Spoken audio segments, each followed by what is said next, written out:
Deze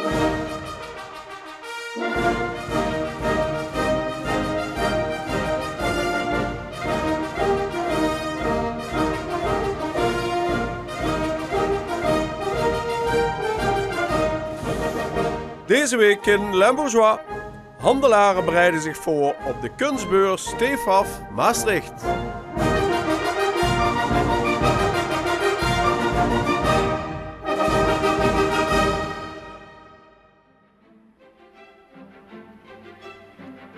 De komende week is Maastricht weer het wereldcentrum van de kunst. Zo'n 270 tophandelaren uit vele landen komen dan naar het MEC om hun beste werken te tonen en te koop aan te bieden. Ook vanuit Amsterdam zijn de ogen deze dagen volledig gericht op Maastricht. Kunsthandel P. de Boer is gevestigd in een prachtig pand aan de Amsterdamse Herengracht.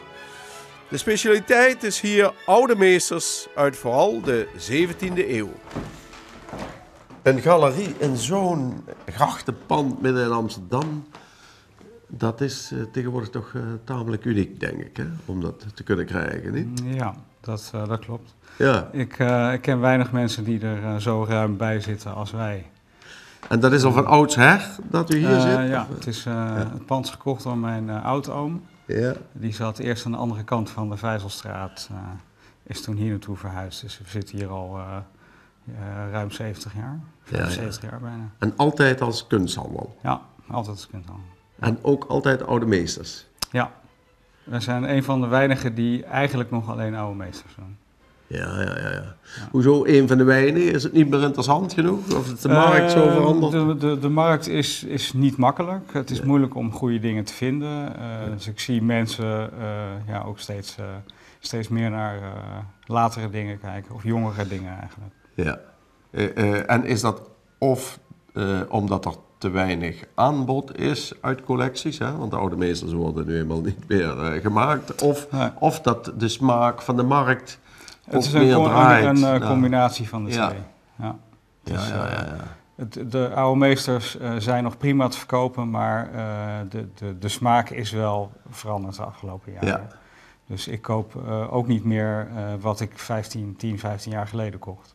Qua hoeveelheid, zeg maar. Qua hoeveelheid, maar ook sommige dingen laat ik nu helemaal aan mij voorbij gaan. Ja. En waar richt u zich specifiek op? Met name op de top nog, zou ik maar zeggen? Of de top voor zover bereikbaar, want dat wordt natuurlijk steeds lastiger, steeds kostbaarder. Ja. Kijk, wij doen toch voornamelijk nog Hollands en Vlaams met af en toe een uitstapje naar Duitse, Franse, Italiaanse kunstenaars.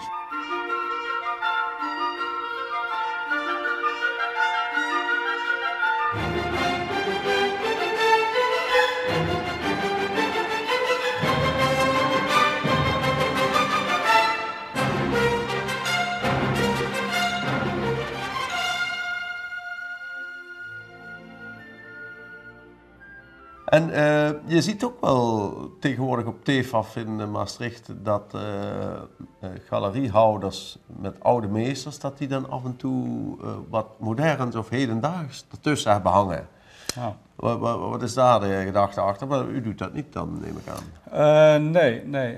Ik denk dat er toch mensen zijn die dat wegens commerciële redenen zullen doen. Ja. Kijk, het valt niet te ontkennen dat hedendaags toch waarschijnlijk makkelijker verkoopt dan oude meesters op het moment. We nemen onder andere mee een portret van Ferdinand Bol. Dat staat hier. Nog niet ingelezen. De lijst die erachter staat, dat is de lijst die er oorspronkelijk om zat. De lijst die daar staat, heb ik hier op zolder gevonden. Dat is een antieke lijst. Die vindt u beter dan Ik vind hem wat rustiger dan die andere. En heeft het werk een titel, een naam?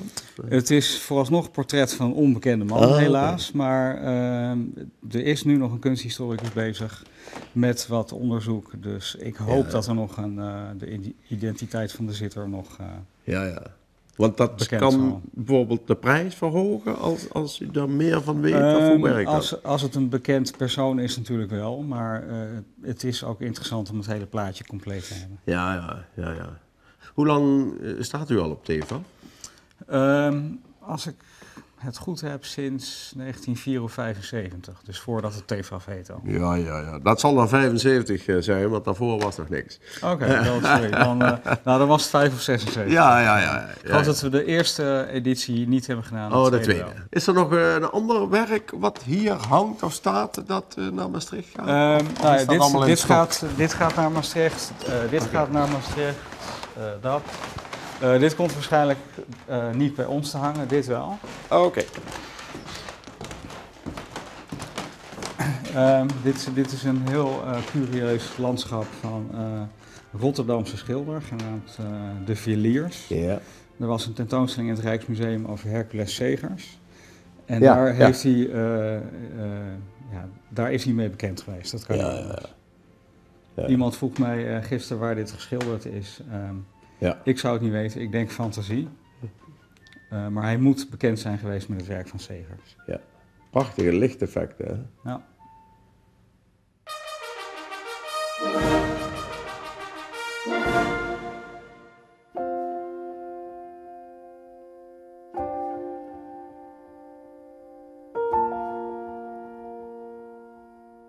Kunsthandel Rup richt zich vanuit Amsterdam Oud-Zuid meer op moderne en hedendaagse kunst.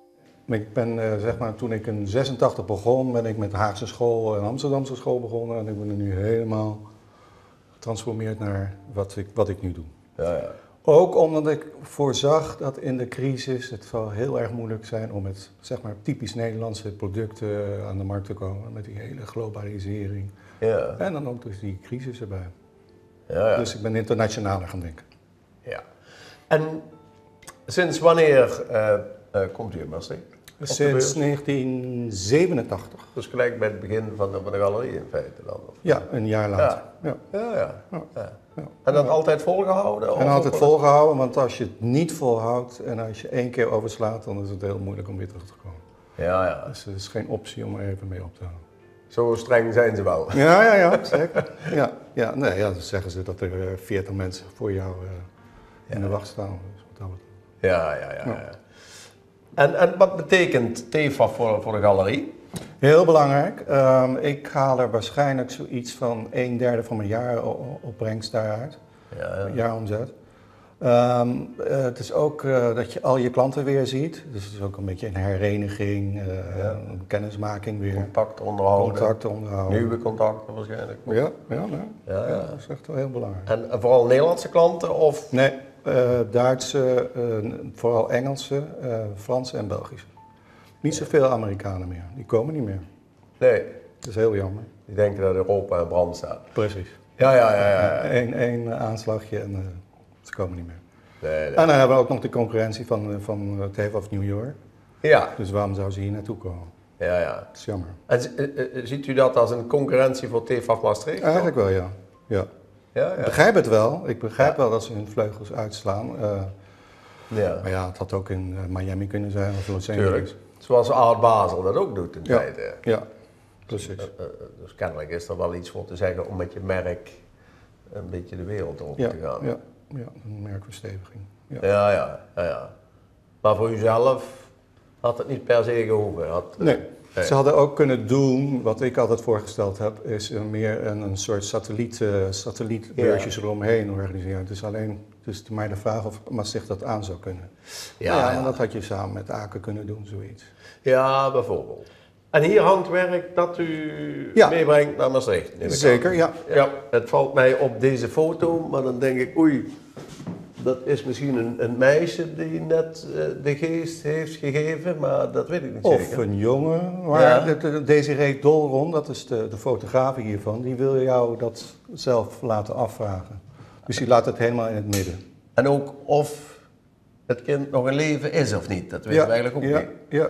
Maar het ziet er niet hoopgevend uit, laat ik het zo zeggen. Ja, maar het is een beetje een tableau vivant geworden. Hè. Ze heeft ook een beetje teruggegrepen naar de Vlaamse primitieven. Je kan er ook een Jezus graflegging in zien. Maar ze wil het multi-interpretabel maken. Ja.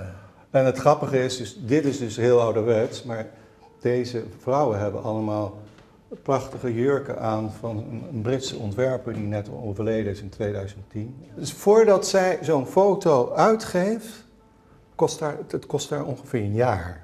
Zo. Dus ze gaat achter een groot beeld van een computer zitten en dan gaat al die pixels één voor één gaan ze allemaal bewerken. Jezus. Ja, dat is enorm werk. Dus het is niet zomaar een fotootje hoor. Nee. En dat geldt ook voor dat andere werk daar. Ja. Dat heet Brigitte. Het is allemaal uit de serie Exteriors. En Exteriors heeft het zo genoemd, want ze zegt van ja god, als fotograaf kom je tegenover een wildvreemd iemand. En die ken je helemaal niet. Maar binnenin in dat mens zit een enorme afgrond van emoties. Ja. En dat probeert ze eruit te halen. Het is zou we zeggen, een fotografisch schilderij. Ja.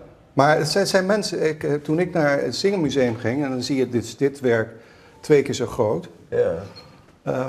En mijn dochter die kwam mee en die zei, maar pap, dat is geschilderd. Het heeft een schilderachtige kwaliteit. Ja. En dus het is een oplage van 8 gemaakt. Dan heeft ze twee hoorcategorieën, het is 2 HC's. Ja. En dan van die grote ook weer 8, dus dat is altijd heel consequent.